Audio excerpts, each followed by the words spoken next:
วันนี้จากวัดพลคำพระหาชิขี่ไปเส้นปังหาวออกนาแพงเนาะคนละเนาะขี่กลับมาก็ฮอดพีเนาะบ้านพลคำขี่ซื้อมาทาดมาลาวันซะ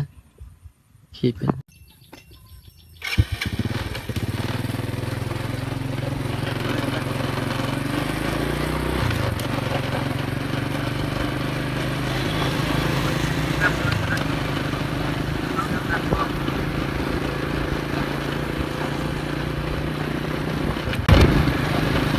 เขาควายนะเขาหน่อยเสียบมัดอยู่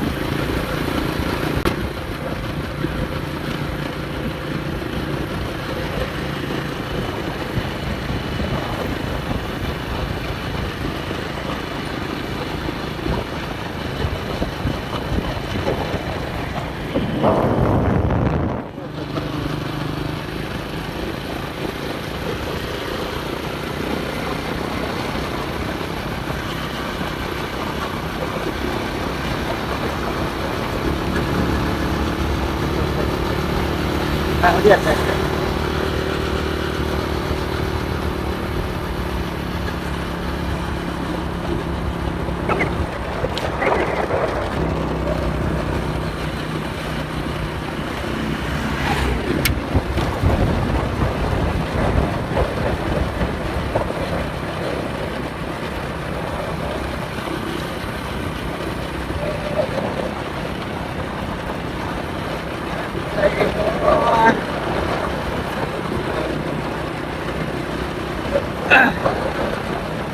เฮ้ย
เฮ้อเฮ้อ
I'm stop stop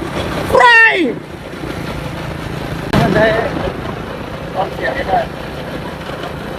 ได้สปรินทำแบบได้ระบบโต้เป็น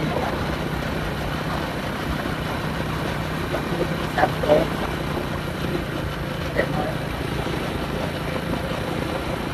แต่ตอนนี้คือจะไหนไป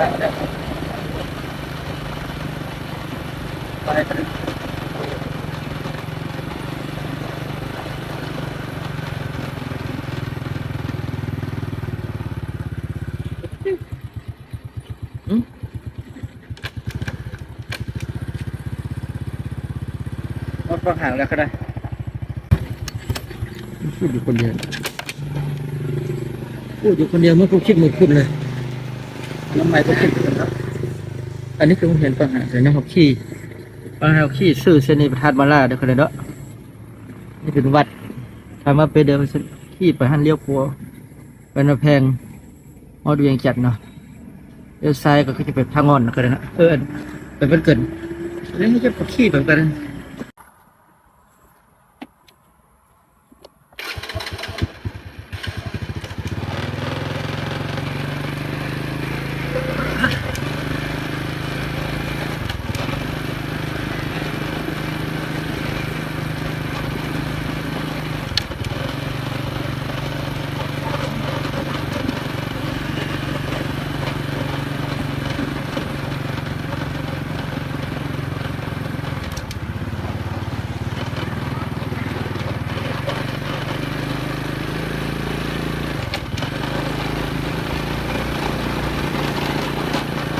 เดี๋ยวก่อนนะ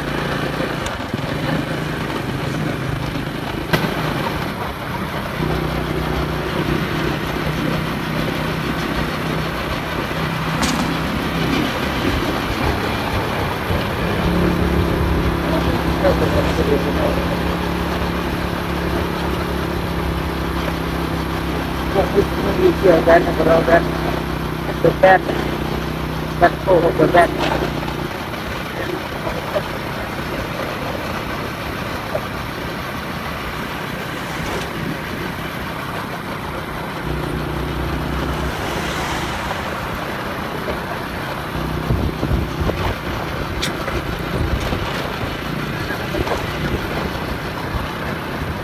ก็ไปดูโฟกัสไอ้ข้าวก็มา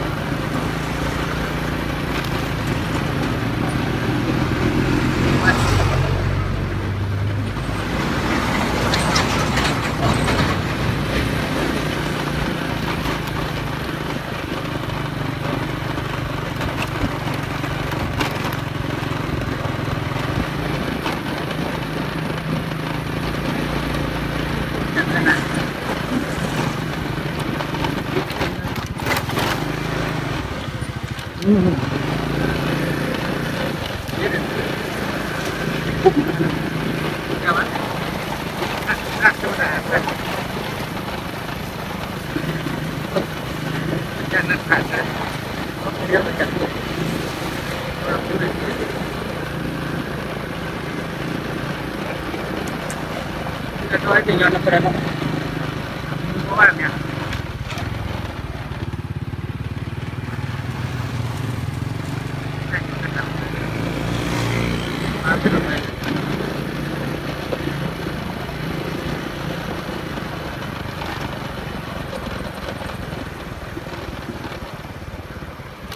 หลั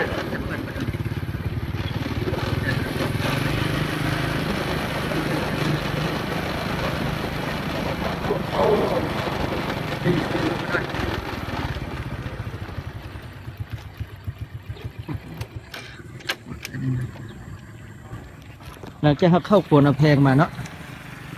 เดี๋ยวได้ไปจะขี้ซื้อไปตัดเทวดากันนะซื้อเก้าแล้วนะพูดเทียนสิบหายนี่ขี้